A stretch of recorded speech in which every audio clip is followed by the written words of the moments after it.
Hello and welcome friends. My name is Mithilesh Kumar and I welcome you in this first live session in this course Introduction to Modern Indian Political Thought. I'll be very happy to respond to any queries or doubts that you may have. So during this live session, I will request you to write your question or queries in the chat box section, and I'll be very happy to respond to them.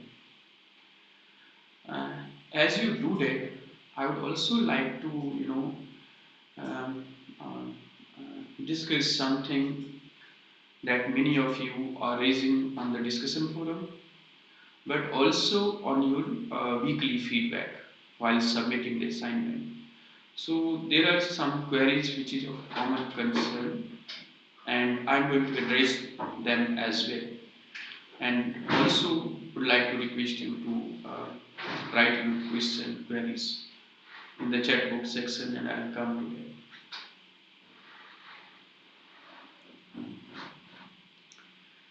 I hope that this course is enjoyable to you and it helps you learn a little more about modern Indian political thought, various thinkers and their text, and you can further pursue them depending upon your interest in a particular thinker. And this course will also provide you enough references or enough material for further reading. So after each video lecture, in each video lecture, the last part is exclusively devoted to further reading on that particular topic or thinker we are covering. So, so the course and its objective is to introduce you to major modern Indian political thinker representing various shades of opinion, and the objective being that the themes or the ideas that they discussed continue to resonate in our contemporary political discourse. So, understanding modern Indian political thought, therefore, is very helpful in understanding various challenges or debates that we have in our contemporary political discourse. So, this course is designed in a way where you have all sets of ideology, opinion represented through major thinkers of modern Indian political thought. So, this is a kind of introductory course, but if you are interested to know a little more about a particular thinker or their ideas, then each video lecture also provide you enough material to further pursue them. And I hope many of you are um, learning or trying to read a bit more about those thinkers. So I hope this learning is enjoyable to you, and do raise your questions on the discussion forum as well, and I wait for your queries on the chat box section. I'll be happy to address them. Now, to address some of the queries that have been raised on discussion forum or the Google Sheet circulated for this live session, one is about the book suggestions or reference material. So, for the purpose of this course, you need not to, worry much about the resources. Video lecture and the transcript. Also, the PPT uh, have been made available to you. So, all of them would be sufficient for you to answer uh, the question, both for weekly assignment but also for the final exam. So, for the purpose of this course and doing well in terms of grading in this course, the PPT transcript of the video and the video lecture should be sufficient. Beyond that, you have seen that some of the text which we have discussed is very common, which you can refer to. For example, Ramachandra Guha, makers of modern India, would be one of the texts which will give you some original writing of major political thinkers that we have discussed, but also a kind of introduction to these thinkers and their ideas. And then Thomas Bentham and Carl Deuce, Kenneth Deuce, Political Thought in Modern India is something you should also refer to. M.P. Singh and Himanshu Roy is also a good book on Indian political thought, besides V.P. Verma and many others. V.R. Mehta, Foundations of Indian Political Thought is equally important book. So these are the books for the further reference. But as I have been saying that for the purpose of weekly assignment or even the final exam, you should focus more on the videos, transcripts and the PPT. That should be sufficient. Alright, so we got a question from K. Anand. Sir, what is the pattern of our final exam? Yeah, that's a, common question, and it is related to something else also. So I'm sure many of you have already registered for the exam. So this course is for general people to make themselves familiar about thinkers, themes in Indian modern Indian political thought. However, some of you may also like to get a certificate. So, enrollment is free to anyone, but to earn a certificate, you need to register for the exam. So, kindly check the announcement on the course portal. Till 14th of March, you can do the registration for the exam. So, if you have not done registration, I would encourage you to do so as early as you can, so that you can avoid the last minutes glitches. And also between 14th March to 18th March, you can do the registration, but the registration fee would be slightly higher. So please check the course portal and announcement about exam registration, and do the registration if you have not done already.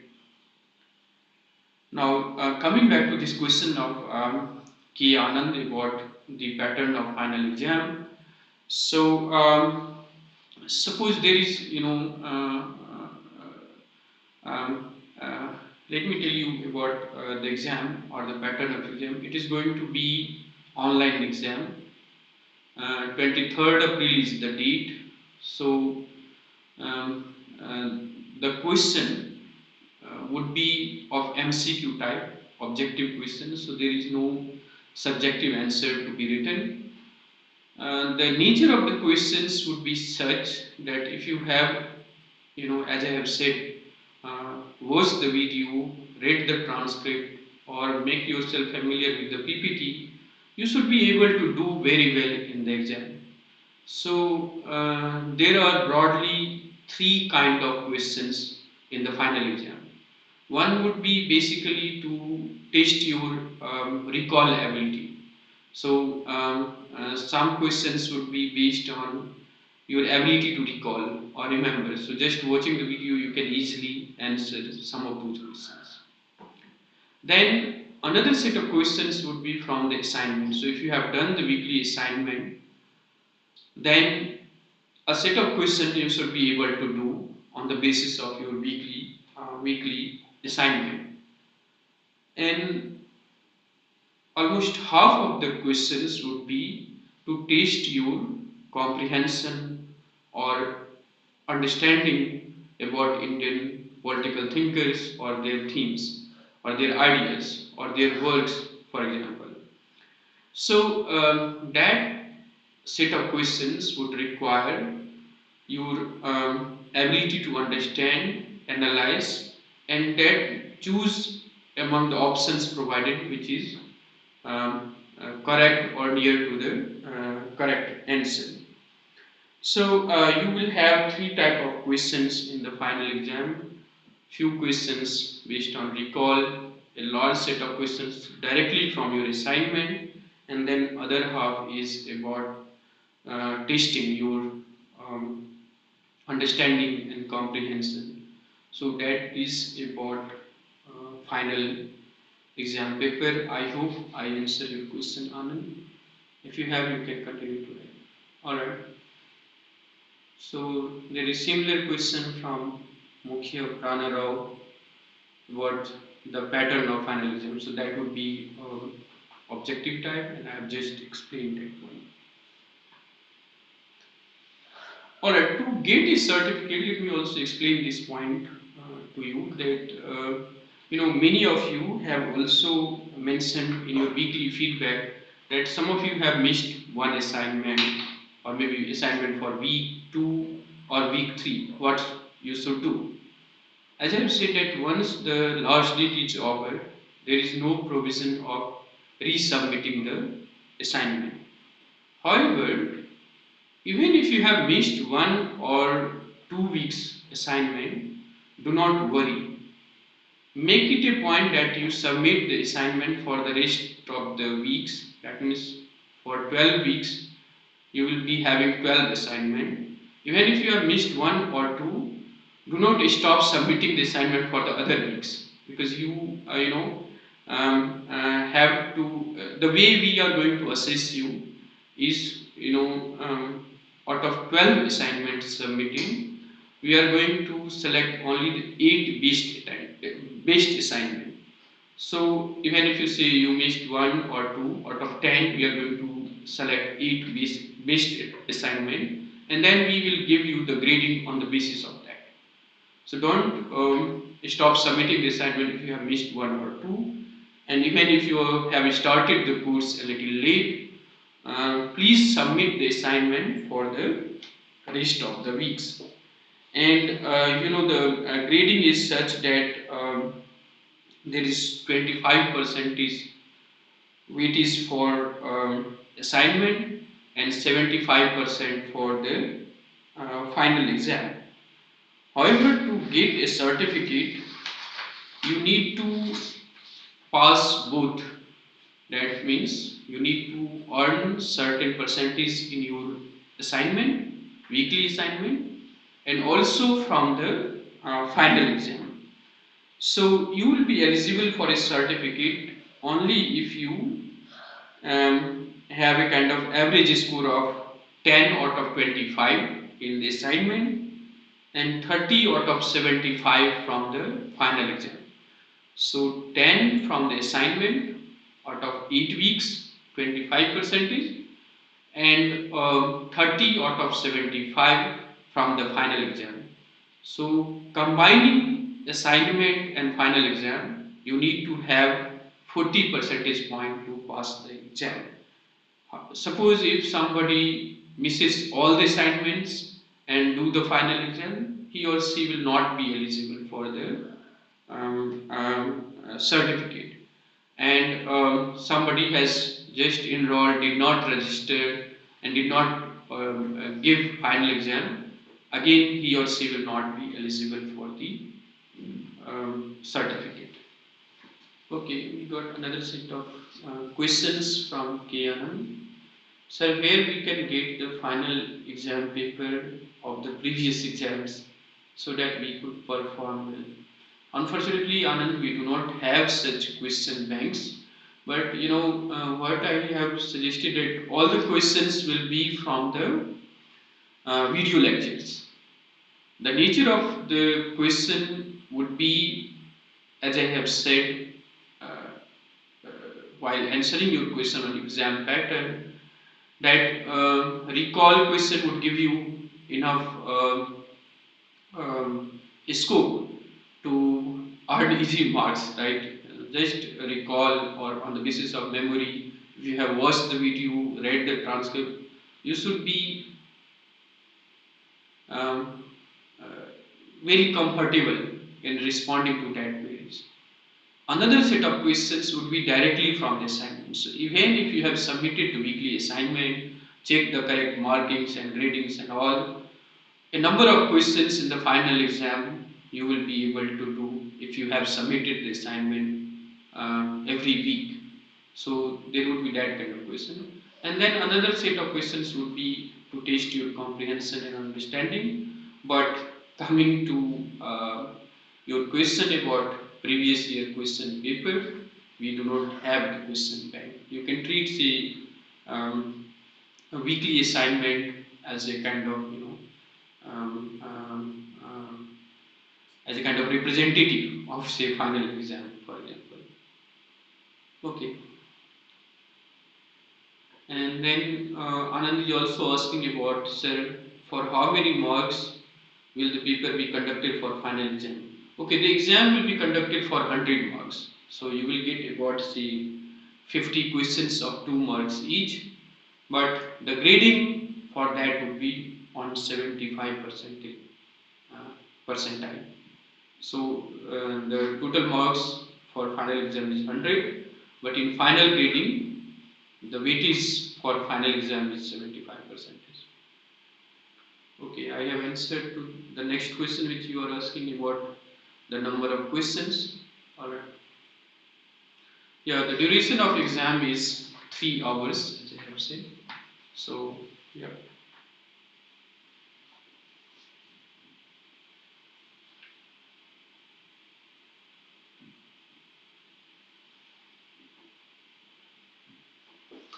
Alright, if you have any more questions, you can uh, continue to ask. But, yeah.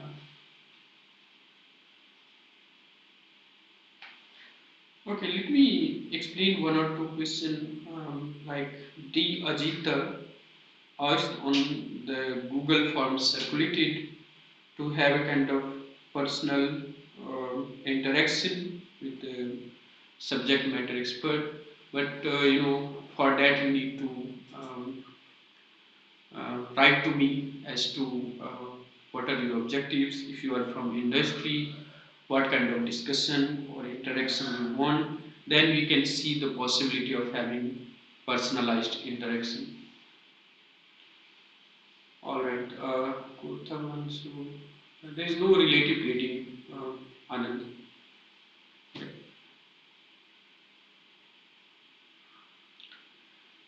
Alright, so another question is from a learner on the discussion forum about the Eurocentric views. And this point I have discussed in detail in my first introductory lecture about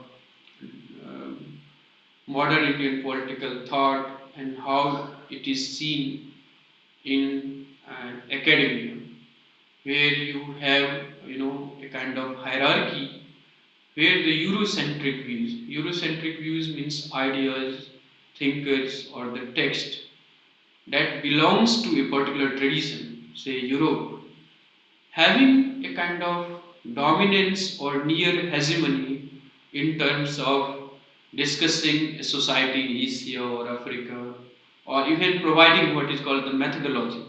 So we, have near dependence on the concepts or on the methodology that emerge in a particular tradition in Europe.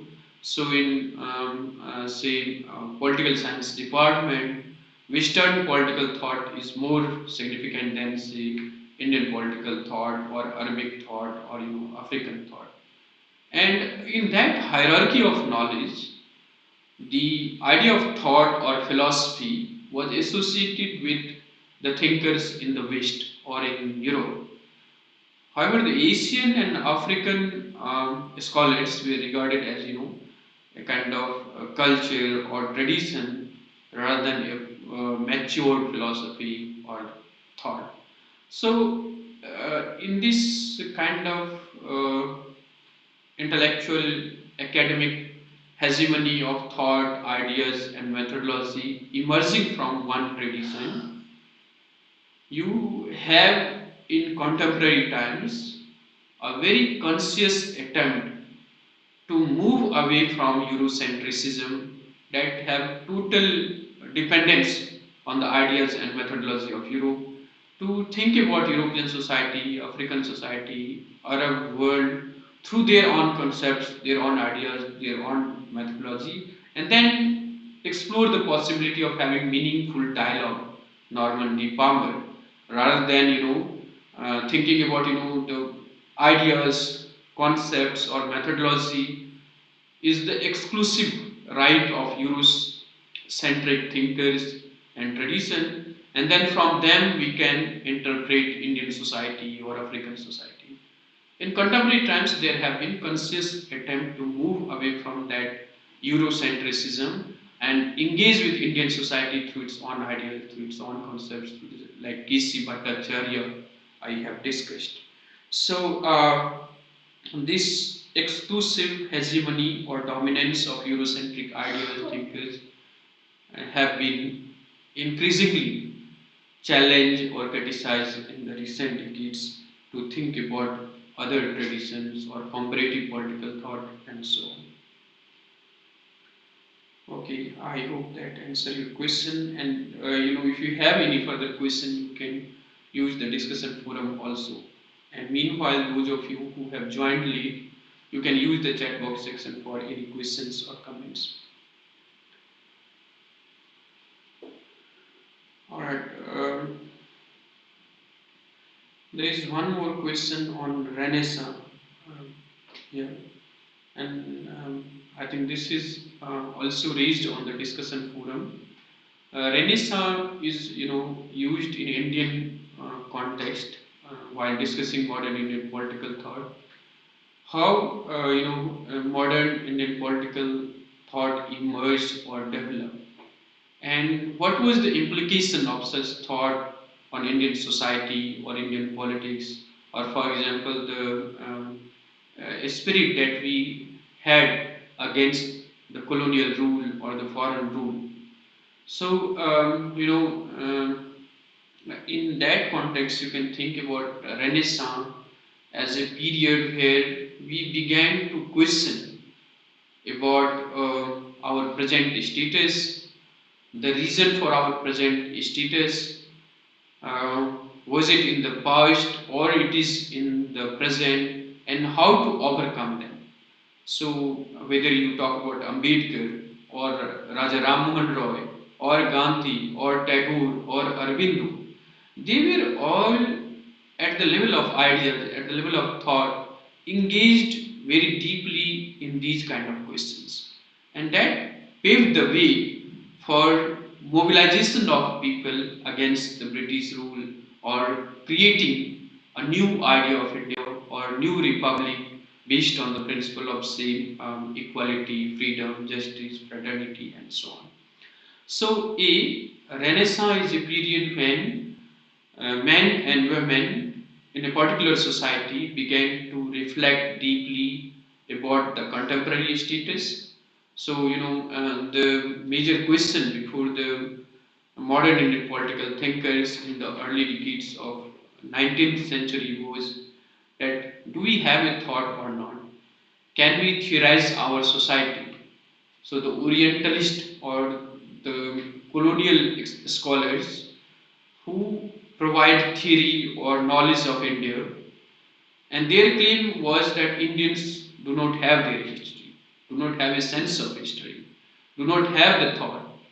And much of the political thinking and theorization in India emerged as a response to this colonial critique or Oriental critique that Indians do not have their history, do not have their tradition, and then Harprasad Sastri found that text Kautilya, Arthashastra, and from there on, while responding to the Orientalist challenges, we also try to reinvent our past, our the history, our tradition, and its great philosophy. And in that reorientation, for many of the modern Indian political thinker was this bridge between tradition and modernity, connecting with the past at the same time reconstructing the present and think about the future of India or the idea of India. So much of the political thinkers that we have discussed, for example, Gandhi or Iqbal, even Tagore, Vivekananda or Bindu Ghosh, they were all engaged in these kind of intellectual activity. So the Renaissance is a creative phase in any society when they seriously think about the reforms that is needed to address some of the challenges that the society face. So the colonial defeat in the realm of polity or military led to serious reflection about the philosophy, tradition, culture, identity, and so on in the minds of many modern Indian political thinkers.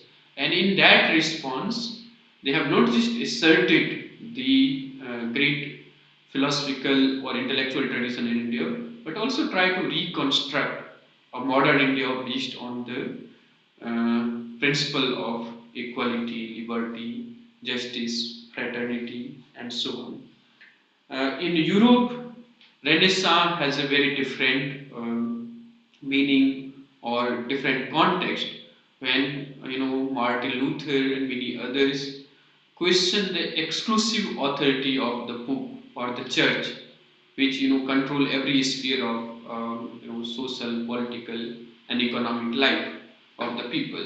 And science and rationality, or in other words, enlightenment, becomes a kind of new creed, new belief to reconstruct society, polity, economy, and so on. In Indian context, you have Renaissance, which was a kind of precursor to many nationalist imaginary that you have later on. So a kind of new belief in one's ability to reconstruct the society, reconstruct the future in a particular fashion. So Indian Renaissance led to many socio-political, religious reforms movement. You can think about Arya Samaj, Brahma Samaj, Pratna Samaj, so on and so forth. Largely in the realm of religion and society, but gradually also in the realm of politics when Gandhi led the mass movement against the British. So Renaissance in Indian context mean that period of time when some of our major thinkers seriously reflected about the condition of India and how the challenges that India was facing can be addressed by adopting modern Western civilization as Gandhi was trying to address through Hindu Swaraj by blindly imitating what is there in the West, or there is a kind of dialogue which Tagore was talking about. Then you also have some thinkers who talked about, we need not to borrow anything from the West, we need to look at our past. So, Vedantic philosophers and, other scholars talked about that. So the Renaissance basically mean that in the Indian context. Alright, I'll still wait for some of your questions, but these are some of the points I think I should share with you. If you have any question, please go ahead and write it in the chat box. And otherwise, also I would encourage you to use the discussion forum for your queries and comments. We'll be very happy to address them. And also, while submitting your assignment, do give your feedback on the course content or on the material or even the assignment. How do you find them? It helps us improve the course content and the lecture for the coming semester.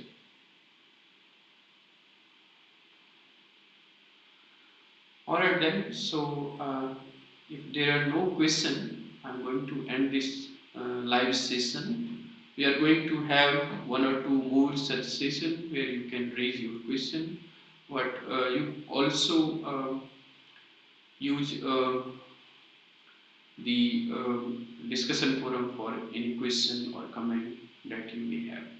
Thank you for listening, and thanks for your questions and comments. And I hope the learning is beneficial for all of you. Thank you.